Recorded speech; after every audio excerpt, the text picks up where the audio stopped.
Casing the Cover is a monthly podcast where friends and library coworkers, Mary and Jenn, review books, study the publishing industry, and try to unlock the secrets behind every cover.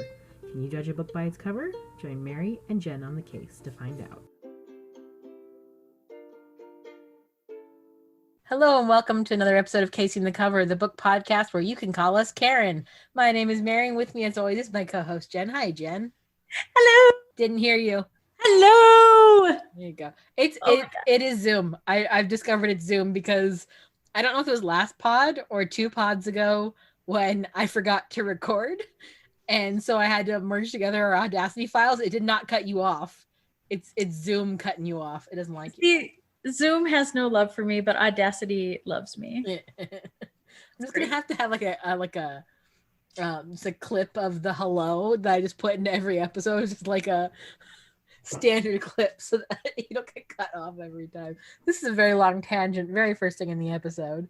Oh my gosh, this is great. I love that we've completely gotten off track already. Does that mean it's the end of the episode? No, this is only the beginning of the chaos and destruction I have for you today. Oh no. I'm so excited about the 2 books that I'm going to talk about today. I'm doing 2 at a time again, Mary. Yeah, that's the only way we get through this. Yes, because this is what has happened now that I have read like twice as many books as you have. And we've also cut down the number of podcasts. And cut down the number of podcasts, and I have so much content and so much to talk about. That's fine. You just keep talking, sweetie. So I'm trying to come up with books that have something in common. Mm-hmm, that's fair. And from the get-go, I'm going to tell you, I'm going to spoil both of these books, but they are both the most fantastic books I've read in a while. They're so fun. Okay. And they are both about little old ladies. See, this is all you told me so far about this, is little old ladies, which makes me immediately think of Karen, but that's not true because Karens are middle-aged ladies, not little old ladies. Yes, these are more like, I would say, over 65. Because they are definitely retiree or really close to being retiree little old ladies and who are leading double lives. Oh gosh, it's so great. I'm like, I can't contain myself on these books. So I am going to attempt to share my screen with you. I think I can do that. While you're doing that, I'm going to rat you out. Yesterday, Jenn told me I dress like an old lady. And it was not nice. I didn't mean it as not being nice. So I am now sharing my screen. Oh my God, this looks like an old lady book. Those are old lady glasses if I've ever seen them. They are the most old lady glasses. Can you see the image that I kind of blew up a little on there? Of the cover? Yes. Yeah. Okay. So Caroline B Cooney wrote the book before she was Helen. It is we'll call it a mystery novel. It's a fantastic little romp of a novel.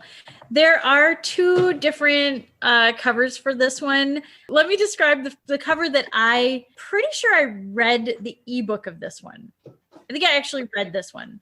Because usually have going, this is why I'm so far ahead of you. I usually am reading a physical book, an ebook, and then listening to an audiobook. So this is your fault for introducing me to the joys of audiobooks. I'm just going to say that. And then, I'm always working on another new book of my own. So because you're a crazy person. Because I'm a crazy person. Too much. I'm always doing something. So I read this before she was Helen. I read it. I'm pretty sure I read it as an ebook. And every time I picked up this book, because, when I read an ebook, it's like I read it in little chunks on my break or whatever. Every time I'd pick it up, I would get to a point in this book that I'm going, what is happening? Like, who is this woman? What am I getting involved in? And it had me going right up to the end. I shared this book with my mom. And if she hasn't read it yet, I'm super disappointed because she needs to read this book. It cracks me up. Well, how many books at a time does your mother read, Jenn? I know she reads at least 1 book at a time. She reads a lot of ebooks. She's a big time ebook reader. Because, they travel, they do all these things. So she can't really bring books with her. And so she's always got an ebook. And I do like the cover that I worked with. So the cover is kind of a powder blue. It's got this little faded look to the background. It's kind of like a smoky blue, like it's or like a like a watercolor where it's kind of different hues of it. Yeah, it's kind of blurry in the background. We talked about this with the covers where the letters are kind of like part of the image, and this is that shattered glass. Yeah, this is the cracked font thing. The font is very simple though. That's what's nice. It's just kind of a Times New Roman-esque font. And the other thing that is cracked on here is one of the lenses on these like cat eye grandma glasses. Although I say this, and you know that my aesthetic is a little grandma too, because like I had my cat eye glasses for the longest time until they broke. Your aesthetic is like grandma grunge. Oh my God, it is. I am grandma grunge. I'm like cozy grandma and you're like grandma grunge. I love it. Okay, that's how I'm telling people what my aesthetic is from now on. I'm grandma grunge. Your cat eye glasses and your oversized flannels and oh my gosh. I'm pretty sure I've always been grandma grunge. I think you maybe have been. Because like even in high school, when grunge was a thing, everything was too big on me. So like, yeah, I was like this frumpy grandma grunge that, oh my gosh, I'm grandma grunge. That's awesome. This is what we are going to be in the future, Mary. These realizations left and right today. Yeah. Okay. So realizations. Yes, that is what these books are about. So we've got the cat eye glasses that are cracked, kind of look like they got a bullet hole in them or something like that. I would say that specifically is what you can tell immediately looking at it. This looks like a grandma book because of the glasses. Because everything else about this cover is very much like pick it up off the shelf, bestseller. They all look the same to it. Yes. And you also see that thing with this cover that was similar when we did like the Stephanie Meyer book like 2 years ago, where it's such a simple background so that image can be sized down easily for your ebook and for your audiobook cover.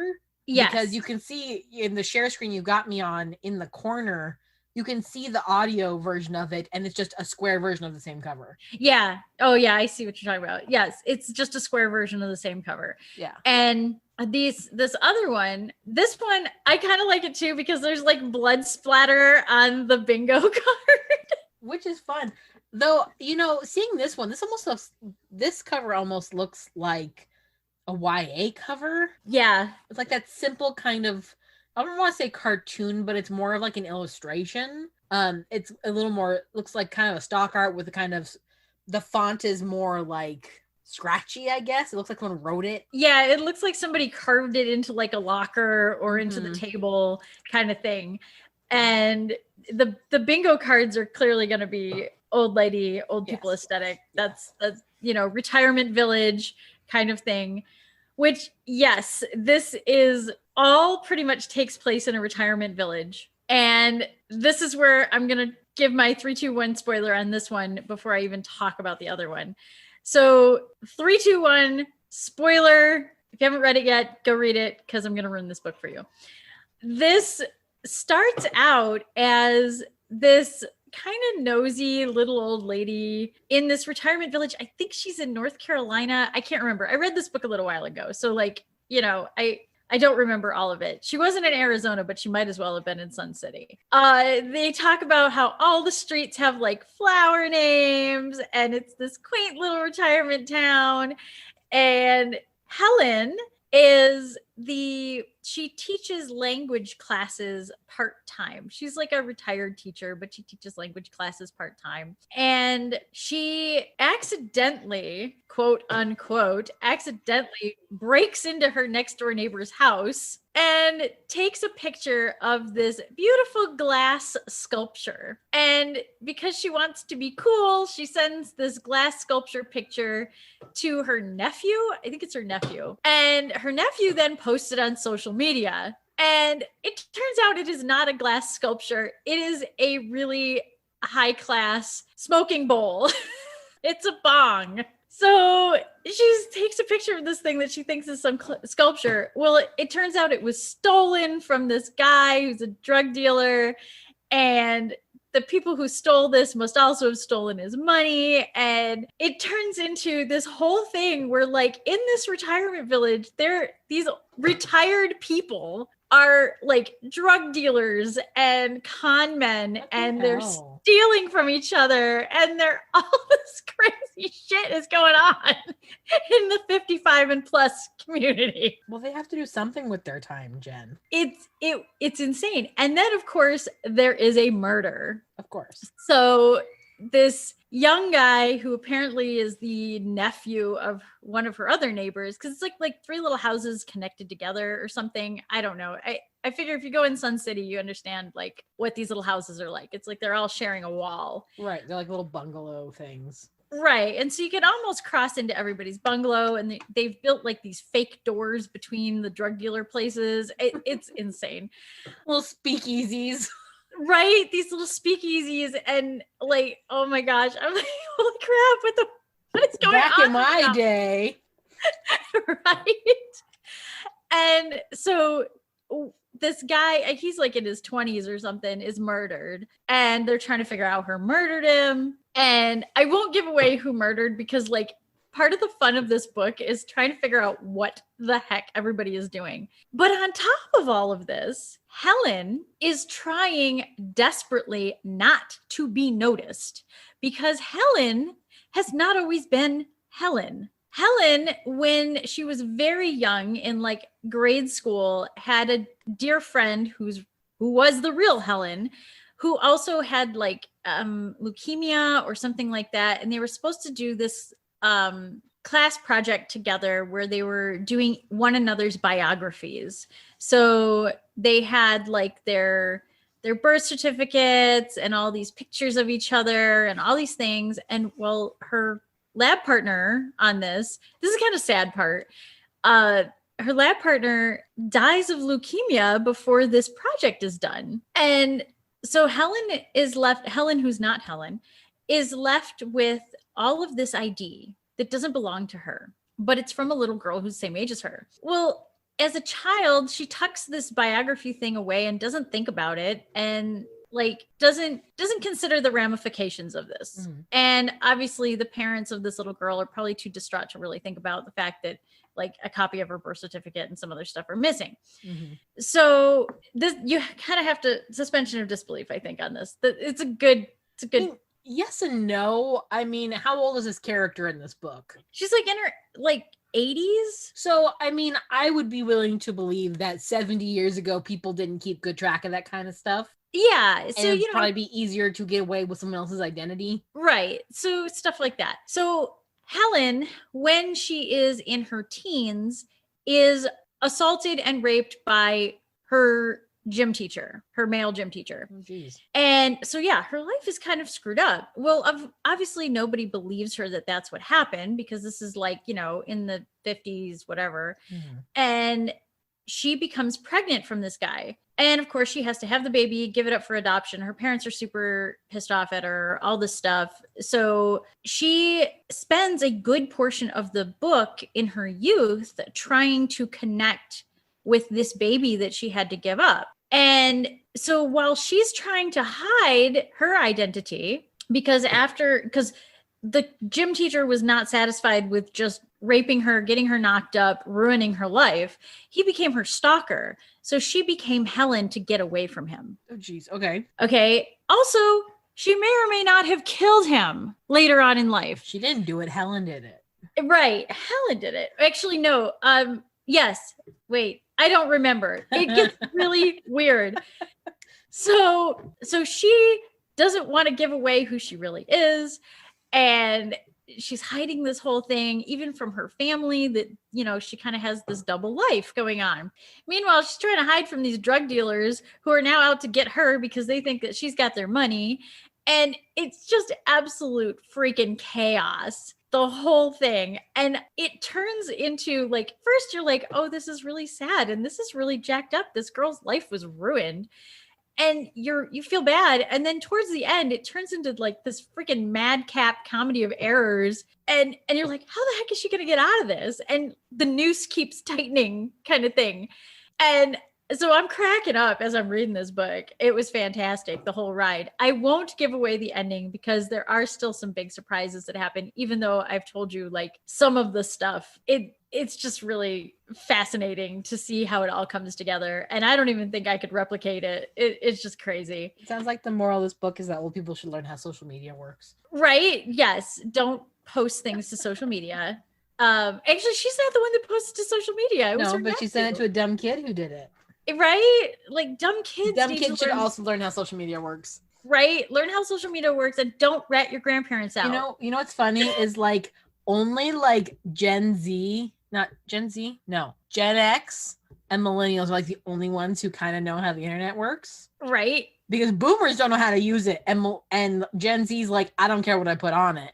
And all like the Gen Xers and millennials are like, hey, maybe don't post that. And also, yes, you can get on this website. You don't know. Don't search the library's website for google.com. It will not work. Oh my gosh.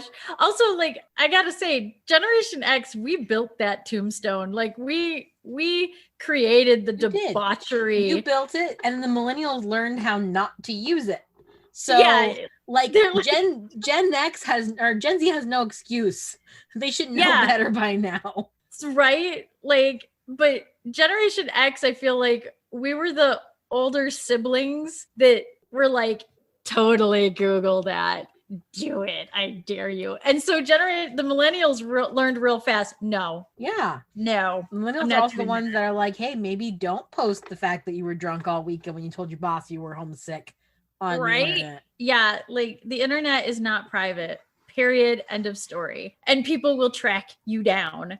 And that is what happened to poor Helen. Mm-hmm. So I will say, if anybody is concerned about reading this book and seeing the bullet hole in Helen's glasses, things end happily for Helen. Of course they tenuous. Do. This is gonna be a series, right? No, this is really? Like, I don't think so. This sounds like it's gonna be this sounds like it sets up well to be a series.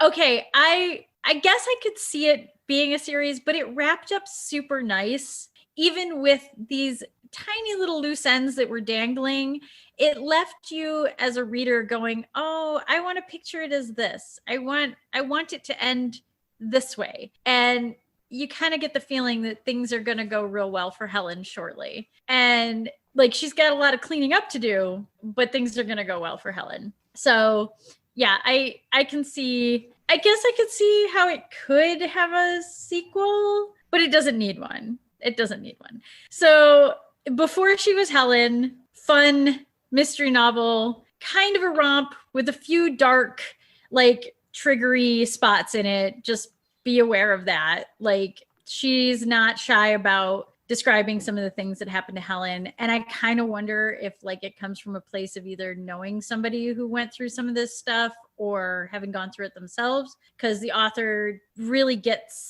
describes some of these things, but not in a way that's like gratuitous. Mm-hmm. It's in a way that's sympathetic, if that makes sense. It's always hard to know because like I trigger warning because I know some people can't handle dealing with these topics. But when you see something like sexual assault used in a lot of media, a lot of people will automatically jump to criticize it because it's, oh, this didn't need to be here. This is gratuitous violence against women. But I feel like a lot of women who write about sexual assault and sexual violence do it because it's either a place of understanding for them that they've been through it, or they know somebody who's been through it, or because it's something that most women have to deal with in some capacity. So like I think there's a fine line between like, oh, well, you just can't talk about rape in a book because that's gratuitous and you're using it as a plot device and you shouldn't be, and you're just trying to, you know what I'm saying? Yeah, it's not like that at all in this book. It really does.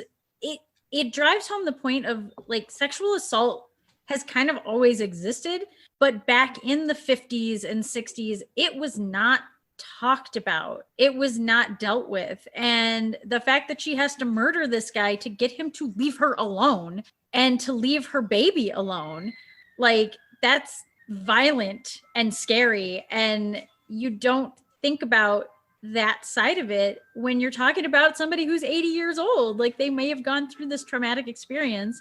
And you're like, no, it's just my grandma. But grandma might have had some crap happen to her and wasn't allowed to talk about it. So yeah, I think it gets to that. And I do think that because of that, this cover is more meaningful because it is like, hey, my picture of the world was shattered. How I see the world was shattered. I may be reading the symbology into that, but you know, this one is more kind of goofy looking. The blood on the bingo thing. This is like, to me, looks like a trade paperback. Yeah. Yeah. And it could be like those mystery novels that everybody, you know, and then you kind of think Helen is the bad guy too in this. Like in this one, it's questionable. Is Helen the bad guy or did Helen get killed at the end? You can tell immediately. Like if you just saw these two pictures side by side and there was no other context given, you can tell immediately which one's the paperback. Yeah. It's like really obvious. Yeah, it's very, very obvious. Also, the bright colors on the paperback one. Yeah, well, it's less designed. It's a simpler cover. It's more of a grab this book and bring it to the beach kind of a thing. Yeah. Yeah, it looks like a paperback. So that's sweet, dear Helen. And then there's this one. Oh, God. These aren't old lady books. These are like murderous rampage old lady books. So the first one I'm showing you is the cover of the one that I audiobooked, and I just finished this one. Is this the hardback cover as well? I'm assuming it is. Usually the ebook is the same. Yeah. Yeah, ebook, and it might also be paperback. This is the American version. Okay. This is the English version. This is a translation. I've been audiobook reading a lot of translations. And this one is the writer is from Poland, I think. I might have to review that a little better. But Olga Tokarczuk is with the last name that I have, I pronounced that right. I say, there you go. You just wanted to show off. I just wanted to show off. I totally got this one. Anyway. Because no one can pronounce your last name. I was just interviewed today on another podcast. And yes, the poor guy was like totally blasted by my, like, I don't know what the heck I'm supposed to say here. What did he call you? Kazep? Yeah, I was like, it's okay. You're in the UK. You don't have to pronounce my name. He was very sweet about it, though. I'm sure and I roll with the punches on it because, you know, I only changed my name briefly when I was married the first time. I'm not doing that again. So I've pretty much had this last name my whole life. But you also don't go by your whole last name. No, I don't. Because that's even weirder. Then people really look at me like, what is that? What is that name? But anyway, Olga Tokarczuk. Said it again just for fun. Drive your plow over the bones of the dead. This is the cover that I was looking at, and it's very weird. It's very artsy, abstracty looking. There's like spikes, and they might be trees. They look like roots. Yeah, they're kind of spiny root things. This is a winner of a Nobel Prize in Literature. Wow. And I gotta say that this is my favorite cover, though. I don't like that one as much. And I will get into why when I describe the book. But this one is the most jacked up, and I think really embraces the weird of this book. It's like the red pill or blue pill dogs on a white background with just bright colored text. Yes. It's weird. Yeah, white background. You've got the zodiac wheel in the center. It's drive your plow over the bones of the dead is in bright, blocky sans serif blue. Her name is in sans serif red. And yeah, there's a blue dog and a red dog on there. They're like medieval artwork dogs. Yeah, they're kind of the rampant dog things. So, and it's kind of sad at the same time because, okay, so 3, 2, 1, spoiler on this one. And also warnings. The dogs don't make it. What the fuck? I'm not reading this book. So, but you know that kind of from going in. You kind of know it going in. How do you know that going in? Because this is what drives our main character. Are you driving your plow over the dead dogs? Because I'm turning back now, Jen. Do not turn back now. Oh my God. This is why you go to that website, Does the Dog Die? And it tells you the dog dies, and then you don't read the book. Okay, but I promise you it is not like this big, nasty, gratuitous thing about the dogs dying. It's sad. The main character is driven by the fact that her 2 dogs have disappeared and she doesn't know where they have gone, and she's very worried.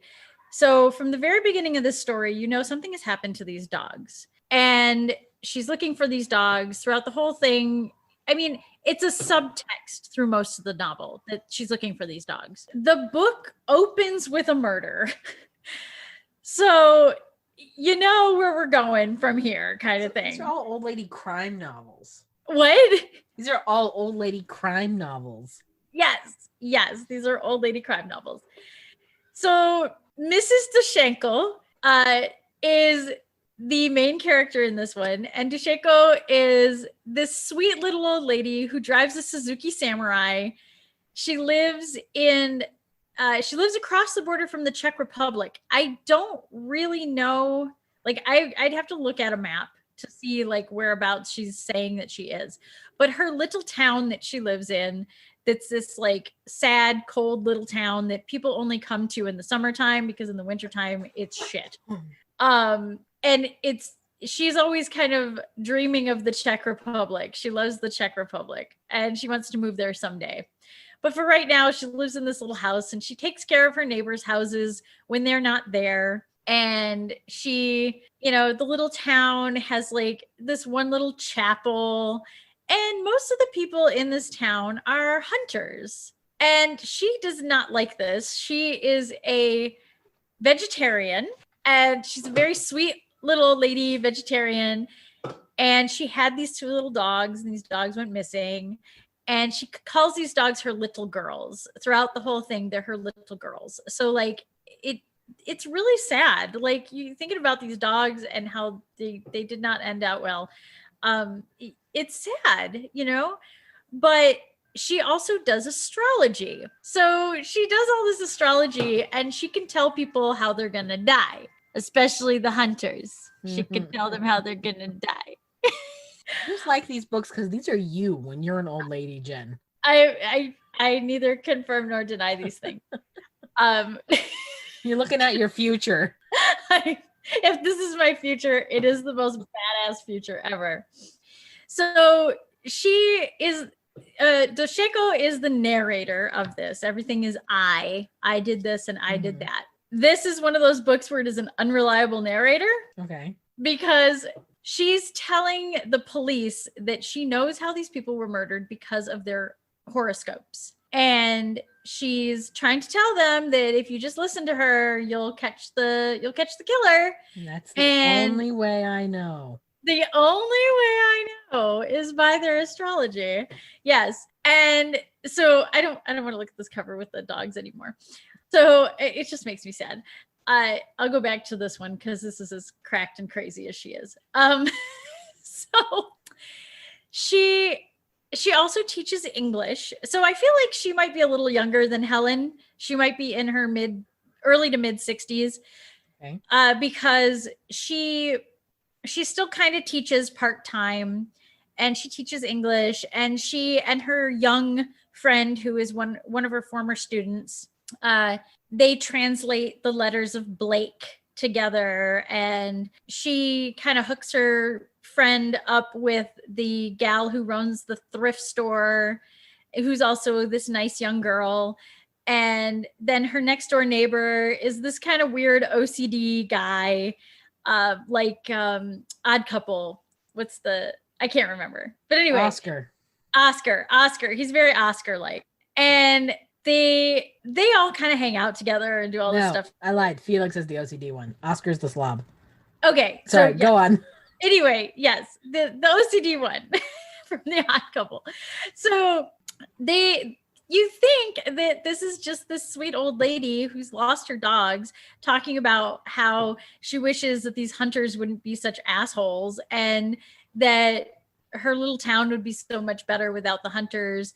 And she talks about her neighbors that aren't there and how she takes care of their houses. And that's why she carries, shovels and a bag of ice and all these other things in her car. Yeah, it's not obvious at all that she's the one that murdered them all. So about a half an hour from the end of this book, so the final chapters of this book, she reveals how she killed all of these people. Of course. And burned down the church. Jeez. Because in the very beginning, one of her other neighbors, her and her neighbor who she calls Oddball, it's Dosheko Oddball, and they go visit Bigfoot. Bigfoot's their other neighbor, who is dead, like choked on a bone, dead dude. And while they're kind of trying to clean up things, which again, it turns out Oddball's son is like in the police department, and he's like, Dad, why the heck did you clean up the crime scene? What the hell? So like they're cleaning up the crime scene and they're doing all this stuff. And Dosheko reveals that she finds this photograph of the group of hunters who are like the commandant of the police department, this Bigfoot guy, the chaplain from the church, and a couple other people. And she sees the bodies of her dogs on the pile of bodies that of the corpses of the animals they've killed. And she, at this point, realizes she has to take revenge. And the first one is kind of accidental, that she like happened to have this bag of ice solidifying in her car, and she sees the commandant on the road and she clocks him over the head and murders him. But it goes from there. And like, she comes up with these really unique ways of killing the people in her town because they're hunters. And I will say things turn out well for Dosheko as well. She manages to cross the border into the Czech Republic and kind of live happily ever after on the run. I feel like this needs to be like a, you know how they have like all those old guy movies where all the old guys are getting revenge now? There's like the Liam Neeson ones, and there's like there's the Denzel Washington ones. They need this. Only instead of you stole my daughter, it's you killed my dog. And then she goes on like mad rampage. This needs to be an action movie. She's Grandma John Wick. Yes.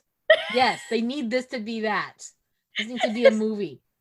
This is John Wick's grandmother. And she's this sweet little Eastern European lady who teaches English and translates Blake. And likes to dress as the big bad wolf for costume parties. And it is a wild and weird ride. She goes into all these cool astrology things, which, with my tarot reading stuff, I've got friends who do astrology and things. So I was like really paying attention to the astrology stuff. I'm like, do you actually know your shit? Like, really? Wow. Okay. Yeah. That's legit, like, geometry going on there. You're not the only Polish person that knows astrology, Jen. I just thought it was really cool that, like, they didn't just throw in, oh, well, I did astrology and I figured it out. No, she, like, actually put in here that, like, this is what it means. Whether or not it actually depicts when a person is going to die or that they're going to be eaten by bugs, I'm not so sure. That's how she interprets it. But that's how she interprets it. And I don't think it's like, she makes a legitimate explanation for how she interprets it. So this cover I did not see before. I have no idea if this is like the hardcover or another trade paperback. But I do feel like because the dogs are such an important component to this, like that's the motivating factor for this character. I appreciate that the dogs are on there. It's sad and it's a little disturbing that the dogs are on there, especially since you kind of figure out that they're probably dead in this picture. But like, it does embrace all of the weird in this book. But this one so you're kind of like, it's a sky, it's very kind of cartoonish, I guess. It looks like one of those, like, when you go to the wine things where you sit and you paint something and you drink wine. Yes. It looks like one of those where it's just like a really basic background with like the black shadowy trees on front of it. Yes. It's very simplistic, but you have the stars in the sky, which obviously with the astrology part is very important. And like everything really weird happens in the woods. And you kind of get this idea that she might be losing her shit a little bit. She might be losing her mind because she talks a lot about like the woods and the trees and all this stuff. So, and it's at this angle, this hard angle of like you're looking up and through the trees. And I don't know. It makes me feel like this person is lost and trying to find like her way out of the woods. It's either that or it's like someone being buried. Yeah, it could be that too. Like they're laid out, like this is the last thing her murder victims see. Right. I do not like the font on this one though, because she does have a complicated last name and the font is kind of twitchy. Like, is that a T? Is that an I? Pretty sure that's a K, but like, could be an R. I don't know if could be an R, could be a couple R's. I don't know. Yeah. So I don't really like this, especially since like when you're looking for an author and you're like, I don't know, it was some Eastern European last name. I think it started with a T. Her first name might've been Olga. And it's got a long title. People coming to us in the library looking for this are going to go, I don't remember the cover was blue. Here's the thing, Jen. Yeah, exactly. They'd be like, I don't know. It was a blue book about an old lady and there's like death in it, which really describes both books you read this week. Right. Blue cover, old lady, death, and people getting revenge. Little old ladies getting revenge. And the cover was blue. Yeah, but what do you think? Like, I enjoyed these books. I think these both sound like fun reads. The one a lot more depressing than the other. The first one sounds more like kind of like a romp. These are both things I feel like they should be made into movies. The first one could totally be like a Netflix movie about where they cast like some ex-comedy actress who's old now. You know, that genre of film, that's a thing where they like try to make like a raunchy comedy, but it's like old ladies. Like Grace and Frankie-esque. Totally should make it like a Netflix movie. And then this one should be like Helen Mirren killing a bunch of guys in the woods because they killed their dogs. Yes. Oh my gosh, yes. I know who Helen Mirren is. Oh my God. Good job, Jen. And you know what's really funny though about, okay, so part of the reason why I've been doing audiobooks by authors where it's been translated is because very often the person doing the reading is of that culture as well. So this was read by a woman with a very strong Eastern European accent as well. And I felt like I was really in this character's head because I'm listening to this Eastern European woman talk about her life in an Eastern European country. So like I could get more connected to the character that way. And I can't like say the same about the book with Helen because I mean it's clearly an American author. To me it doesn't matter. I hear American voices in my head as it is. Like that's just the way it is. But I find that if it's translated, I want somebody who also speaks the language that it's translated from, if that makes sense. And the woman's voice for this was fantastic. So if you're looking to read this book, quote unquote, get the audiobook version. It's wonderfully done. Her voice is just so nice. She's got a great voice. And the cover on that one it's this blue, pink, and black cover. The trees or roots or I kind of like it because it looks like roots. It looks like you're buried.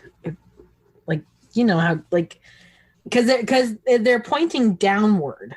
That's why it doesn't look like trees, because a lot of them stop. A lot of these like stalks stop halfway through the page, like they're jutting downward, not like they're going up. Like it looks like roots to me. Not You're trees. Right. It does have more of a feel of roots, and so like you're underground, like you're dead. It's a good book. Like it's dark, and you are reading from the perspective of technically, I guess, the villain. Although I feel like she's totally justified. Grant you, I am not a vegetarian, but like I support her idea of like these hunters were kind of douchebags and they shot at whatever they wanted to shoot at. And the whole town thought they were big heroes. And she's like, no, they're not. They're assholes that murder things. My dogs, I kill them. Yeah, they killed my dogs, and I'm not happy about it. And I'm gonna burn down their church. I really like Toshiko. She's my new hero. She's Grandma John Wick. I love it. So don't go out and me, Mary, that this is my future, because like what you're saying is that I would murder somebody. Not necessarily, but you're definitely gonna be a crazy old lady who's either murdering people or living in the woods of Poland or is breaking into her neighbor's shit. I don't know which one. I promise not to break into my neighbor's shit unless they leave the door open, and then I will claim dementia. See? That is, and I promise not to murder anybody unless it's justified. Oh my gosh. So these were fun. The next two that I want to talk about are female characters as well, but they are much younger. Mm-hmm. And you told me that I didn't talk about either of those books either. So I won't mention it until we're actually off recording, but hopefully I can do both of those together too. Next round of recording. I did also finally finish A Beautifully Foolish Endeavor, so I want to return to that at some point. Oh yes. It's not as good. Oh no. We can talk about sequels and how they're not as good. Yeah, we should do that.